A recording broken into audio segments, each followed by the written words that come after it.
Welcome to the Flower Lounge, Flower Evolution, where we are going to be working with the aloe vera flower this month.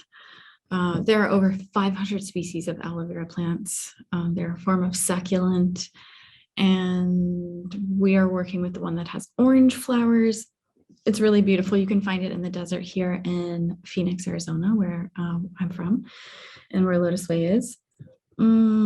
Aloe vera is good for so many things around anger and tension and heat, hotness, right? You can think about like aloe is really good for sunburns and it soothes and cools the skin. The same thing with our temperament. It soothes and cools us down. And also helps us recognize where we're storing tension in our body, where we're holding in, and how we can let that move. This particular video, I want to just talk a little bit about what you might experience as you're working with the aloe vera flower. This is a pretty, well, everyone can experience something different. For me, it's not too intense of a flower essence. It seems pretty gentle. But I did notice that in the first couple days of taking it regularly, I did notice a little bit of heightened irritation. So it's like, you know how we say things have to come up to come out, and you get this kind of opportunity to look at them as you're releasing them. So if you have any weird thoughts in the middle of the night, or long-standing grudges, or bitterness that arises, or you're in a conversation and you're just like, what you may notice is just like a slight increase of these things for a couple days, and then that totally goes away. When and if you experience that slight increase, just sort of observe. Don't get attached or fix on, or try to like figure anything out. Just kind of let it keep moving through. It will be moving through.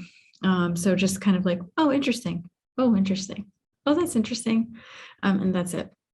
And just keep letting it move and pass. You may notice that occasionally your irritation may translate to some sort of expression, and it's not a bad thing. Typically, we don't like to express when we have irritation or frustration. Sometimes we can hold that in. You won't express yourself in a way that's embarrassing or that you'll regret. Just simply that rather than like holding it in, you might just find like kind of conviction in expressing yourself to make your point, or to sort of move the energy of that irritation or whatever is behind it, to kind of move that through. So no big deal, but just be aware of that. So if you do experience some kind of mini healing crisis is sounds like such a terrible, like, oh, healing crisis. But in my experience, it's just a couple days of heightened, interesting, noting where the irritation is. If you do end up feeling that way at any point during the month, that's why we paired it with the Infinite Love Mist. So you can use that as an antidote. And then also use your elixir, because the elixir can elicit things to arise, but it can also be soothing. So it's not like the elixir is making you feel bad.